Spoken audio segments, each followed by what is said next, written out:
Welcome to my channel. We have already discussed about Tamil Renaissance as part 1 and rise of Dravidian movement and South Indian Liberal Federation, that is Justice Party, as part 2. Now in this video we'll discuss about self-respect movement as part 3. Before going to the topic, I want to say that this notes in this video is mainly for TNPSC aspirants, so kindly follow the video from part 1. Self-respect movement, which is also known as Suyamaryadai Iyakkam. This program was mainly introduced as a program to uplift the non-Brahmins in Tamil Nadu. This movement declared that rationality and self-respect as the birthright for every human being in this country. This movement declared illiteracy as a source of women's subordinance, and thus they introduced a compulsory elementary education for all women. It also campaigned for the empowerment of women and questioned the superstitious belief in the society. This movement also advocated self-respect marriage. The race was central to self-respect concept, which argued that the non-Brahmin Dravidian people had been systematically subjugated by Aryan Brahmins over the course of their long history. The self-respect movement championed not only the cause of the non-Brahmin Hindus but also that of the Muslims. The self-respect movement extolled the lofty principles of Islam such as equality and brotherhood. They exhorted the Muslims to admit into their fold the depressed section of the Hindu society in order that they might enjoy the equality and brotherhood of Islam's. Muslim elite considered the Tamil Muslims as Dravidians. Yet Periyar did not hesitate to attack certain customs like wearing of parda by Muslim women. He wanted Dravidian Muslim to follow Mustafa Kemal Pasha of Turkey and Amanullah of Afghanistan, who initiated the reform in Islamic society. Till this notes, it is important that which was considered as the birthright for human being is rationality and self-respect, and who introduced the compulsory elementary education for all, and who were the reforms in Islamic society, that is Mustafa Kemal Pasha from Turkey and Amanullah from Afghanistan. Now let us look upon some information about Periyar. He was lived between 1879 to 1973 and he was the founder of self-respect movement. It was started in 1925. His parents were Venkatappa and Chinna Tayamal, and he held the positions like official position in Erode, chairmanship of municipal council from 1918 to 1919, that is for 1 year, and as a secretary and president of Tamil Nadu Congress Committee. Though possessing little formal education, he just wanted to engage in critical discussions with scholars who used to be patronized by his devout father. And as a young man, he once ran away from his home and spent many months in Varanasi and other religious centers. His first-hand experience of Orthodox Hindu religion led to his disillusionment with religion. Once his return, he took care of his family business for some years, and he himself public service and forthrightness made his popular personality. Then, when the Justice Party rised in the contest of non-Brahmins after 1917, the Congress inducted non-Brahmin leaders such as Periyar and P. Varadarajulu as the initiative of C. Rajaji. Periyar resigned all his government positions to support the non-cooperative movement. The non-cooperative movement were held between 1920 and 1922. And he gave up many profitable business and became an active member of the Congress. He promoted Khadi and sold in streets of Tamil Nadu. And he also cut 500 coconut trees in his farm to support the campaign for prohibition. He held the position of secretary and president in Tamil Nadu Congress Committee. Then, as a president of Tamil Nadu Congress Committee, Periyar proposed a resolution regarding the untouchables to enter into the temple. And till this information, the important notes like self-respect movement was started in 1925, and when was he became a chairman, and until when he was the chairman, like 1918 to 1919, and who was the initiative of Congress inducted non-Brahmin leaders, that is Rajaji, and who he was elected like Periyar and P. Varadarajalu.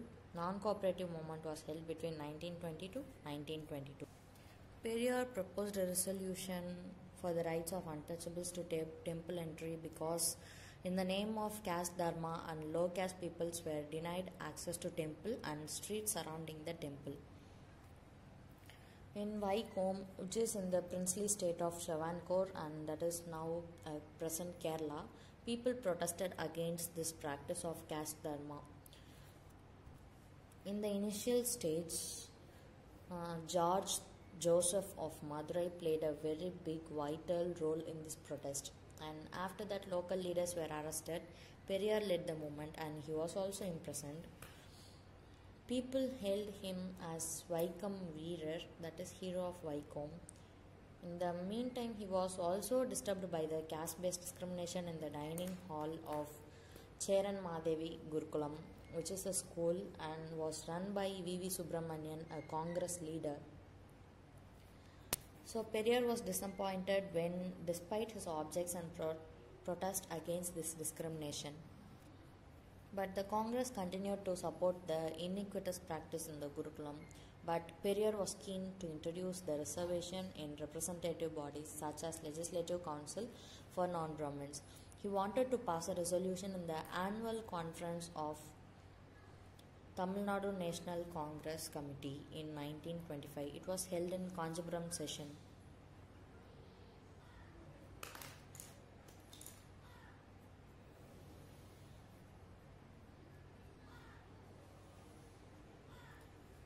The Congress' inability in addressing these concerns made him quit the Congress in 1925.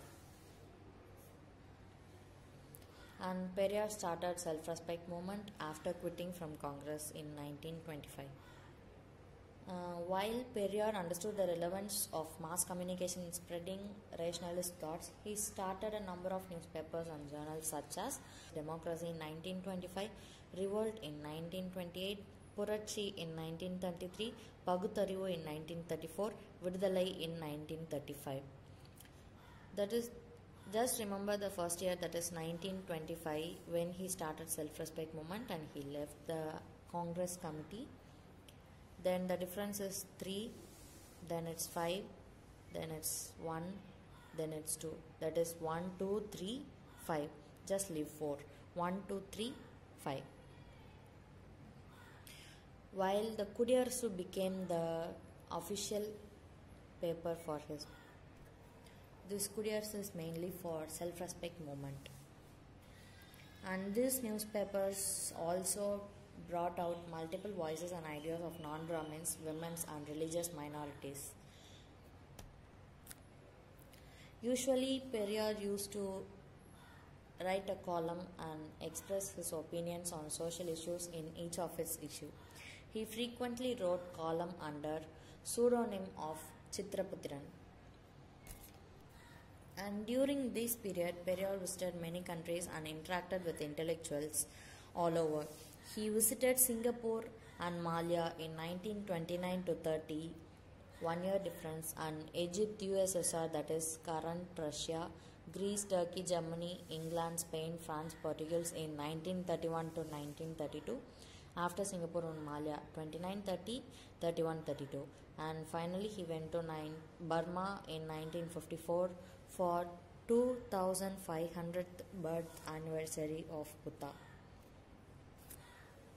This travel to many Soviet Unions and Europe carried Periyar towards a socialist ideas.